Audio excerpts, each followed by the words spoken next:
مجھے بتائیے حکمت اور دانائی حضور سے بڑھ کر کون جانتا تھا؟ کیسے پیغام دینا ہے، حکمت دانائی کیا ہے، رواداری کیا ہے، یہ حضور کی طرح کون جان سکتا ہے؟ اور کفار مکہ کو سب سے زیادہ تکلیف کس بات پہ ہو سکتی تھی کہ ان کے بتوں کو غلط کہا جائے، اور انہوں نے کہا بھی کہ یہ نہ کریں، ہمارے بتوں کو غلط نہ کہیں، بلکہ حضور کے چچا کے پاس آئے، جناب ابو طالب کے پاس، کہ آپ اپنے بھتیجے کو سمجھائیے کہ ہمارے بتوں کے خلاف بات نہ کریں، انہیں کوئی دولت چاہیے تو بتائیں، انہیں کسی خاتون سے نکاح کرنا ہے تو بتائیں، انہیں تخت و تاج چاہیے تو بتائیں، لیکن ہمارے بتوں کو غلط نہ کہیں۔ تو حضور کے چچا حضور کے پاس آ کر کے کفار کی یہ بات سنانے لگے، تو آقا کریم نے کیا کہا؟ یا امی لو وضع الشمس فی یمینی والقمر علی یساری، میرے چچا اگر یہ سورج کو میرے دائیں ہاتھ پہ رکھ دیں اور چاند کو میرے بائیں ہاتھ پہ رکھ دیں، اگرچہ ان کے لیے ممکن نہیں ہے، لیکن اگر یہ کر گزریں اور کونین کے خزانے میرے قدموں میں رکھ دیں، میں بتوں کو پھر بھی غلط کہتا رہوں گا، بتوں کو پھر بھی جھوٹا کہتا رہوں گا۔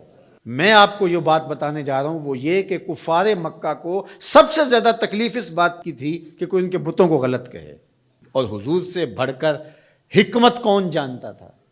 تو چلو اس بات کو آخر میں رکھ لیا جاتا، لیکن حضور جانتے تھے دین کی بنیاد ہی یہی ہے، کانٹے بچھتے ہیں، گڑے کھدتے ہیں، جو بھی ہوتا ہے ہوتا رہے، لیکن لا الہ ہمارے کلمے کا آغاز یہاں سے ہوگا، پھر الا اللہ کہیں گے۔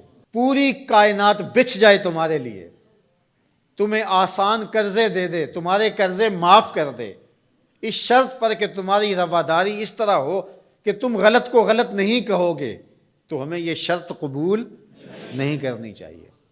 مختلف ادوار کے اندر ہر حکمران یہ کرتا ہے کہ وہ رواداری کے نام سے شریعت کی حدود سے تجاوز کرنا چاہتا ہے۔ شریعت کسی کے گھر کی لونڈی نہیں ہے، میرے محبوب کا لایا ہوا نظام ہے۔ 25 دسمبر ہو یا کوئی اور دن، ہولی ہو یا دیوالی یا کوئی اور موقع ہو، غیر مسلموں کے ساتھ ہمیں رواداری کا جو سبق ہمارے دین نے ہمیں دیا ہے، ہمیں اچھی طرح سے یاد ہونا چاہیے۔ ہم نے غیر مسلموں سے رواداری کا طریقہ مغرب سے نہیں سیکھنا، آمنہ کے لال سے سیکھنا ہے۔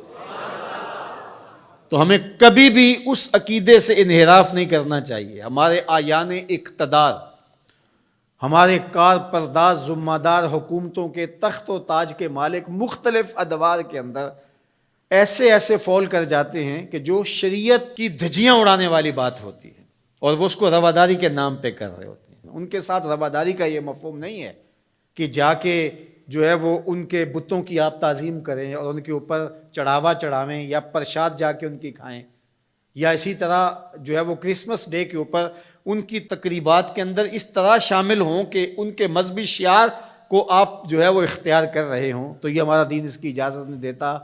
باقی وہ جو بات کہی گئی کہ تم ان کے جھوٹے خداؤں کو گالی نہ دو، وہ تمہارے سچے خداؤں کو گالی دیں گے، تو اس کا مفہوم یہ نہیں ہے کہ انہیں جھوٹا نہ کہو، انہیں غلط نہ کہو، بلکہ یہ ہے گالی نہ دو۔ سب و شتم سے روکا گیا ہے۔ گالی دینا شائستگی نہیں ہوتی، گالی دینا، سب و شتم کرنا، یہ تو آپ کا اپنا دہن بگڑے گا، آپ کی اپنی زبان خراب ہوگی، تو اس سے منع کر دیا گیا ہے گالی نہ دو۔ تو اس کا مفہوم یہ نکال لیا گیا کہ ان کے بتوں کا احترام کرو، یہ مفہوم نہیں۔ تو یہ نہیں ہو سکتا۔ رواداری اپنی جگہ پر، رعایا ہے اگر غیر مسلم اسلامی ملک کے اندر، ان کے ساتھ حسن سلوک اپنی جگہ پر، اور وہ ہمارے اسلام نے ہمیں واضح کر دیا ہے، ان کے ایک ایک حق کو متعین کر دیا ہے۔ فقہا نے اس پر بہت کھلے دل سے بحث کی ہے، کوئی امر مخفی نہیں رکھا گیا، معاہد کے ساتھ، مستامن کے ساتھ، ذمی کے ساتھ ساری چیزیں بیان کر دی گئی۔ بلکہ جو معاہد کے ساتھ جو ہے وہ زیادتی کرتا ہے تو قیامت کے دن اس کا مقدمہ حضور لڑیں گے۔ یہ ہمارے دین نے ہمیں بیان فرمایا، زیادتی نہیں ہے، لیکن اس کا یہ مطلب نہیں ہے کہ جو ہے وہ ان کے عقائد کو اختیار کر لیا جائے، یا ان کے بتوں کے اوپر جا کے چڑھاوے چڑھائے جائیں، ان کے مندروں کے اندر جا کر کے جو ہے وہ اس طرح کی بات کی جائے کہ جو ہمارے شریعت اور ہمارے دین کے تقاضوں کے خلاف ہے۔ تو ہمارے دین کا آغاز نفی سے ہوتا ہے، لا الہ، اس کے بعد ہے الا اللہ۔